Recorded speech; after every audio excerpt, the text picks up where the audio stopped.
ازيكم يا نصور، اخباركم ايه؟ زي ما انتم شايفين على الشاشه، ميموفاي اعلنت خلاص عن شروط التاهيل للايردروب بتاعها. النهارده ان شاء الله هطلع اعرض كل الشروط دي وشويه تريكات كده تعملها عشان تتاهل للايردروب صح. وبلامي برضه اعلنت انتهاء توزيع الدوجز بتاعها النهارده اللي هو يوم 21 اكتوبر. فازاي لو فتح تاني تتاهل وينزل لك عملات دوجز عندك في بلام؟ ان شاء الله هنطلع نعرض كل الاخبار دي النهارده باذن الله. بس قبل ما نبدا الفيديو ما تنساش تصلي على النبي وتنورنا في جروب التليجرام عشان بينزل على اخر الاخبار اول باول قبل اليوتيوب كمان. ده غير طبعا جروب الشات اللي بكون متواجد فيه شخصيا كنت انا او الادمن، وهنرد عليك على اي اسئله ان شاء الله. ده غير طبعا لايك وسبسكرايب هنا في اليوتيوب بيدعمنا في صناعه المحتوى وبيخليه يظهر بالكواليتي اللي انت شايفها دلوقتي. والنهارده ان شاء الله هنتكلم عن اخر التحديثات بالنسبه للبوتات.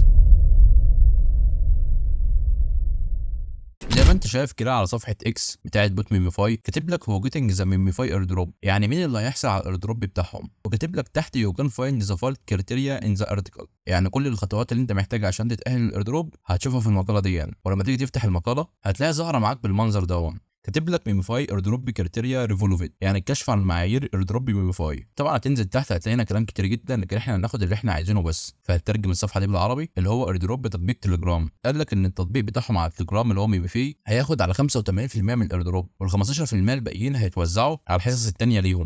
فاحنا لينا بالجزء بتاعنا هناخد ايه من الايردروب؟ اول حاجه كتبها لك وركز عليها قبل كلمه كميه العملات، هي كلمه جميع المشتريات بالتون زائد الستارز، يعني اي عمليه شراء جوه البوت اذا كانت بالتون او بالنجوم برضه هتاخد عليها نسبه في الايردروب بتاعهم. وبعد كده كاتب لك كميه العملات. طبعا في ناس ما شاء الله دلوقتي وصلت لمليارات، وان شاء الله البوت يرضيهم من حيث عدد العملات، لكن اكيد طبعا مش هناخد عدد العملات اللي في البوت. اكيد طبعا يبقى في حسبه معينه هيجمعوا كميه العملات على كميه التون والستارز اللي انت اشتريتها، وهيطلعوهم في الاخر زي هامستر كده او اكس امباير، يعني هيحسب لك حسبتك وليك نسبتك عشان ما حدش يقول انا معايا مثلا مليار هيعملوا كام. طبعا ما حدش يعرف الكلام ده غير لما تظهر الحسبه بتاعتهم. وكتب لك ان هذه المعايير مستقله، حيث انه استيفاء معيار واحد فقط يكفي لتلقي الانذار الجوي المرتبط به. يعني انت لو جمعت عملات او اشتريت تون او بستارز هيتاهل للايردروب. طبعا الناس اللي ما اشترتش خالص جوه البوت ومعاها كميه عملات كتيره هيبقى لها الايردروب بتاعها ان شاء الله. وخلاصه الكلام اللي كاتبه في الثلاث سطور دول اللي بيقول لك ان انت مش هتتاهل غير لما تجيب عدد النقاط المعين اللي هم محددينه، بس هم طبعا لسه ما طلعوش اعلان عنه. يعني مثلا ممكن يقول لك ايه قبل ال 50 مليون ما لهمش مثلا ايردروب، فبالتالي اي حاجه تحت ال 50 مليون مالهاش ايردروب. ممكن يقول لك مثلا تحت ال 100 مليون ما لهمش ايردروب، ده معناه للناس اللي تحت ال 100 مليون ما لهمش ايردروب. طب نعرف الكلام ده امتى؟ هنعرفه لما هم يطلعوا بالحد الادنى لاستلام الايردروب بتاعهم.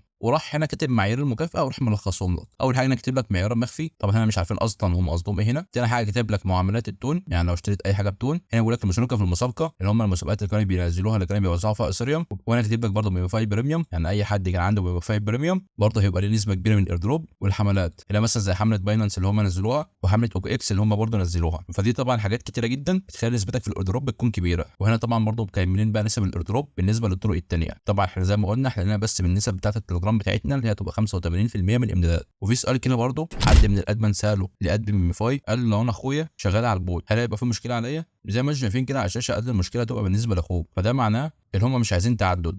حتى لو انت مش بتعمل التعدد ده، يعني اي جهاز في البيت على ميميفاي ممكن يحصل له حظر. وطبعا الحظر لسه ما بداش بالنسبه للناس الغشاشه، وبالنسبه للناس اللي عاملين تعدد طبعا زي ما انتم برضه شايفينها على الشاشه ان حتى لو اخوك او اي حد من البيت برضه ممكن يكون عليه مشكله زي ما انتم شايفين كده. فبصراحه ده حركه مش عجباني، لان حتى لو عندي مثلا الناس شغاله في البيت عندي يبقى هم ذنبهم ايه ان هم ما ياخدوش حاجه من الايردروب، لان ده يعتبر مش تعدد خالص. يعني ده بوت بلام اللي احنا بالمناسبه هنتكلم برضه عليه كلام على السريع، يعني قال ان انت ممكن عادي تشغل الناس عندك في البيت عادي جدا يعني، ونفس الواي فاي ونفس كل حاجه يعني. ودي طبعا حركه مش عجباني من ميميفاي. خلينا بقى دلوقتي نروح على السريع للحدث بتاع دوجز بتاع بلام. زي ما انتم شايفين على الشاشه كده بلام منزله منشور بتعلن عن انتهاء حدث دوجز بتاعها، وانا طبعا طالع متاخر فيه عشان طبعا ما كنتش بنزل الفتره اللي فاتت، عشان بس اقول لك ازاي تتاهل بعد كده للحدث ده.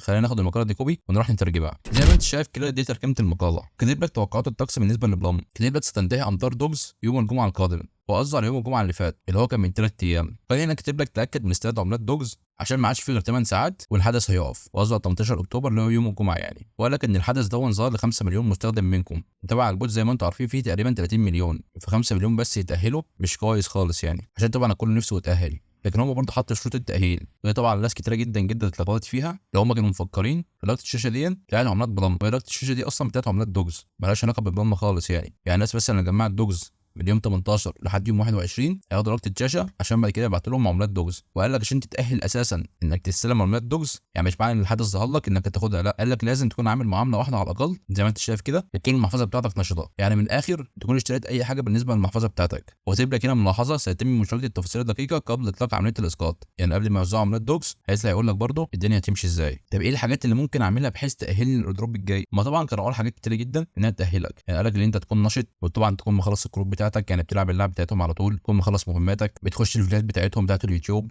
يعني من الاخر مش عايزين واحد بيعمل تسجيل دخول ويخرج على طول، لا، عايزين واحد نشط بيفتح كل 8 ساعات ياخد العملات بتاعته، بيتابع فيديوهات اليوتيوب بتاعتهم اول باول، بيحط الاكواد بتاعتهم اي مهمه بيخلصها، مش مراقب على حاجه من الاخر، يعني حتى الكروت ذات نفسها مش مراقبها، لان هم برضه لو شافوا واحد مراقب الكروت بتاعتهم مثلا 200 كارت او 1000 كارت وعملات دوجز ظهرت له، طب ما كده هيعمل مبلغ كبير جدا من دوجز، وهتبقى طبعا خساره عليهم. فعشان كده عايزين واحد نشط يكون اصلا مخلص الكروت بتاعته، وياخد السبع كروت في اليوم ويلعب بيهم وبس على كده. فمش عارف اساسا هل الحدث ده هيبدا تاني ولا لا، لكن اعتقد ان هو ممكن ما يبداش تاني، لكن لو بدا تاني طبعا خير، والناس طبعا تستعد من دلوقتي عشان لو بدا تاني خير، ما بداش تاني وبدا حدث خير وبرده خير، فهم عملوا الحركه دي عشان الناس اللي كسلانه بالنسبه للبوت لا ترجع تشتغل عليه تاني. وبس كده، يا رب اكون قدرت افيدك. لو عندك اي مشكله تعالى في جروب التليجرام وكلمني واحلها لك باذن الله. وبس كده، اشوفكم على خير الفيديو القادم.